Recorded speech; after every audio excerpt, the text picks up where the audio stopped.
Oh yeah! What's up? Kumusta mga ka-reveal? John Kisulo here. Ang pinakamalakas na piyot sa buong kalawaan natin ng mga ka-reveal sa ka-reveal. Lawrence, sa Panda, kapo ba lagi nagbabiyahe mga ka-reveal at bakit? Okay, tinutukoy yata ni ka-reveal kung sa Panda ako nagbabiyahe o sa Grab Food. Okay, mag-Grab Food din kasi kung account. Okay, kadalasan sa Panda ako nagbabiyahe ka-reveal. Okay, at bakit? Masanay ako sa Panda no? Pero minsan nag-grab ako. Okay, gusto ko rin mag-grab Okay, pero sa grab kasi kailangan mo doon mag-top up. Okay, ibig sabihin maglalagay ka ng pondo sa wallet mo para mas pasukan ka ng booking. Ayun. Hindi ka tulad sa Panda, kahit di ka na maglagay ng pondo sa wallet. Okay, ba kasi sila Okay. Pero ang gusto ko naman sa Grab, mas mataas ng konti yung delivery fee. Okay. Pero konti lang naman. Siguro, lamang ni Grab kay Panda, mga 5 pesos, 10 pesos, ganun. Okay. Pero, alos, pares lang. Pares lang sila na maganda. Okay, pero yun nga, ang mas inaano ko, binabiyahe ko, Panda ka-reveal kasi yun ang mas sanay. Pero alam ko na rin, sanay na rin naman ako sa Grab biyahe. Pero yung mga doon, yung no-show, di ko pa na-experience. Okay, yung ibig sabihin nun, pagka yung customer wala, diba, yung pagkain, i-report mo. Hindi ko pa na-experience, actual yun Pero naturo na sa akin yun kung paano. Pero sa Panda, ayun, mas sanay ako, kaya yun ang binabiyahe ko. Okay? Okay, si Carabel Lawrence ulit. Nakaranas ka na ba makash block sa Food Panda nang umabot ng 4K mga Carabel? Okay. Ilang beses na ako nakaranas ng cash block, Carabel. Pero yung sinasabi mong 4,000 pesos sa 4K,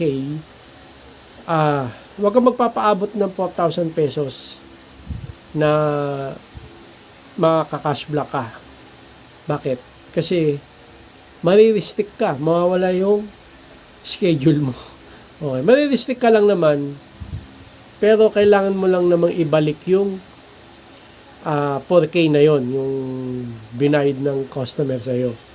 Hindi, yung restrict lang na na pansamantala. Hindi yung restrict yung account mo na matagalan iba yon, yung may kunyari, yung nangyari sa akin dati, yung FTB, iba yon. May restrict kasi na pagka umabot ka ng 4,000 pesos yung wallet mo, hindi ka lang cash block, ka pa, restrict yung account mo, hindi ka na makabiyahe. Okay, tapos mawala pa schedule mo na sa araw na yon. Kaya dapat pag alam mo 4,000 pesos na yung wallet mo, yung cash mo sa wallet, bago mo i-drop yung order na yun, i-remit mo na sa malapit na remitan like 7-Eleven, Cebuana, sa Dali, pwede rin. Kaya huwag ka papabot ng 4,000 pesos karbila kasi marirestrict yung account mo, di ka na makabiyahe, lalo na kung maaga pa, sayang naman karbila. Okay? Yan. Okay. Last. Karabil na rin sila. Nakaranas na akong umutang muna sa Food Panda, mga karabil, yung perang i-remit ko is yung ginamit ko pang gastos ko sa gas at sa iba pang gastusin at ibabiyahe ko naman pagkabukas para yung remit is nababawasan. Okay lang po ba yun? Okay.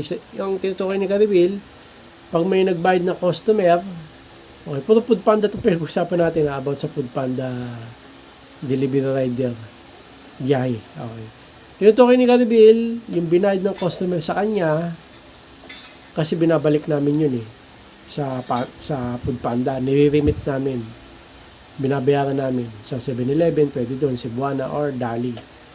Tinutukoy ni Karabil, pag binayad daw sa kanya, pwede niya bang munang gastusin yun? Okay, pang gas or pang gastusin kung saan man. Tapos bukas, pagbiyahe niya, para mabawasan na lang yung yung i-remit niya na babayaran sa Food Panda.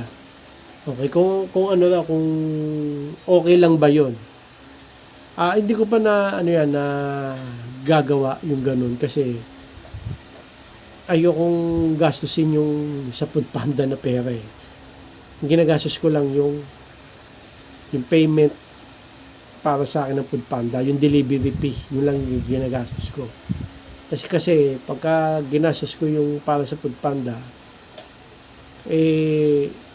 nakakaano rin yun, nakakawala ng schedule. Kasi kinabukasan, hindi mo na-remit, dapat mo i-remit. Kinabukasan, alam ko hanggang parang alas 12 ng tanghali, pwedeng mawala isa pang schedule. Okay. Pero pwede mo namang gastusin muna. Walang-wala ka talaga. Pwede naman yun. Tapos ibiyahe mo na para mabayaran mo yung parang inutang mo nga na dapat na ibabayad mo sa Food Panda. Pwede naman yung ka-reveal. Marami namang gumagawa nun. Okay? Pero hindi ko ginagawa ko pagka kailangan ko ng pera, talagang binabakbak ko. Tawag doon, tawag doon, ano? Yung binabiyahe ko talaga ng matagal para medyo madami, no? Hindi, para medyo malaki yung kitain ko. Okay, pero hindi ganun ako katagal bumabiyahe kasi sobrang pagod din eh. Nagsimula ako mga 9 a.m. to 5 or 6 p.m. Mga 6 p.m. nanginginig na ako. Ay, hindi ko na talaga kaya eh. Kaya kung magkano yung kinita ko, okay na yun. Hindi ko masyado sinasagad. Mahirap kasi magkasakit. Di ba? Pagka nagkasakit ka, baka yung kinita mo ay kulang pa pang gasto sa ospital o pambili ng gamot. Okay. Pero yung ka-reveal, pwede naman yan. Yung pang-remit mo kay Panda, gastusin mo muna. Pero hanggat maaari, sana wag mo nang gastusin, no? Kung gusto mo talagang kailangan mo ng panggas, kailangan mo may gagastusan, o gagastusin, magbiyahe ka ng matagal. Ka-reveal, kumuha ka ng schedule, 3. Tapos simula mo madaling araw, o gabi, okay? Pag di pa rin sapat, extend ka na madaling araw, okay? Hanggat kaya ng katawan mo, bata ka pa naman ata ka-reveal Lawrence ako kasi medyo kaya hindi ko na masyadong mahabang oras ng pagbiyahe. Ikaw, kung bata ka pa, kaya pa yan, no? Mula umaga hanggang madaling araw, okay? Yung iba naman, madaling araw sila nag-start to umaga, okay? Ako umaga to may hanggang 6. Pag madilim na, medyo nahirapan na rin ako mag-drive eh. Okay? Kaya ganun na lang siguro ka-reveal. Habaan mo na lang yung pagbiyahe mo para medyo malaking kita mo. Hindi mo na magalaw yung sa i-remit mo sa Food Panda. Pero pwede naman yan sinasabi mo. Okay lang naman yan. Pero yun nga, pag di mo kasi na-remit, kinabukasan kasi, pwede kang mawala schedule mo kasi nga hindi mo na-remit eh. Okay? Kaya hanggat maaari, huwag mo gastos eh. Ka na lang, magbiyahe ka na lang na mahaba para may panggas ka at saka panggastos ka. Okay, simula kasi kita Marvel. Hanggang dito na lang. Maraming salamat sa manonood Marvel. Please like and please share. Please subscribe. Click nyo yung bell button kami. Reagan, para updated kayo pag may bago upload tayo videos muli. Marvel, God bless, ingat mo sila at bye. Oh yeah. Bound headset.